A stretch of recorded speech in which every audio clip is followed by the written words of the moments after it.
Hello everybody, this is MeNoHaxor bringing you guys a new episode of Summoner Support School. In this episode, we'll take a look at how to counter enemy jungler ganks.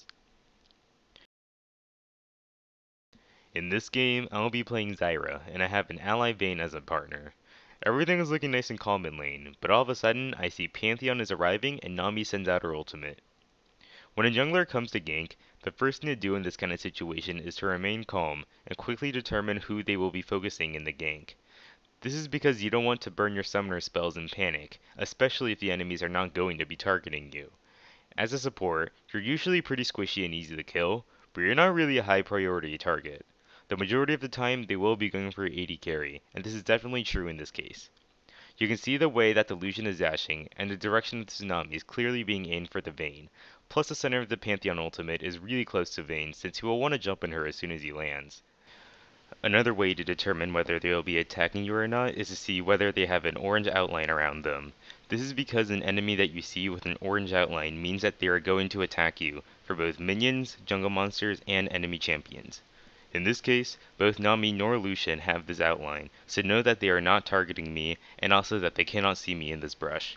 The pink ward that I have in the brush also confirms that they do not have vision on me, so I know that I am very safe for the time being. Since I now know that I am not a big target on the radar, I now have the power to make a very critical decision. I can either retreat with the Vayne and survive the gank, or turn around to fight and counter-initiate. But let's look at the minimap for a second. You can see that my ally Maokai is waiting at the turret for a gank. So I know that if I decide to fight, it will be an even 3-on-3 match. Since I have faith in my team, I decide that we'll stay and counterattack, knowing that I have an advantage in landing my spells since I am hidden in the brush. I throw my roots immediately towards the center of the Pantheon ult, so that as soon as he lands, he will get rooted. This is super important because Pantheon can't jump and stun anybody if he's rooted in place, so this will heavily decrease their damage output since they can't lock down the Vayne. I immediately follow up my root with my ultimate. This is good because the root I landed on Pantheon will now guarantee that he will also get knocked up by my Stranglethorns. Nami will also get hit since she's too far in, and Lucian will get hit as well if he decides to walk up any closer. My Stranglethorns will also buy Maokai some time in order to get into the middle of the fight and provide some damage. As Maokai uses his root on Pantheon, I follow it up with an exhaust to negate as much damage as possible, as well as get the armor and MR reduction from my Summoner's Wrath Mastery. Now that Pantheon is exhausted, he doesn't do enough damage to kill me, and my teammates are able to burst him down quickly as I flash out to safety. Now that Pantheon is dead, there's no need for me to go back into the fight since it's 3v2, and since Vayne and Maokai both have double buffs and are at near full HP, while Lucian and Nami are both pretty low. I stay back and accompany them in case something bad happens, but they are able to chase them out of lane. Also note that Maokai decides to use his root on Lucian instead of Nami since he knows that Vayne will be able to get the kill on Nami.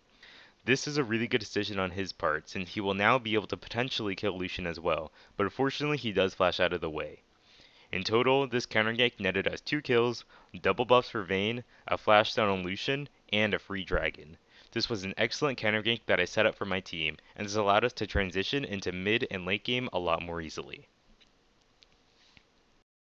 That wraps up this episode of Summoner Support School. If you enjoyed this episode, feel free to give it a like, favorite, or leave a comment letting me know what other topics you'd like me to cover. Make sure you subscribe to know when the next episode is out, and until next time, this is MeNoHaxor signing out.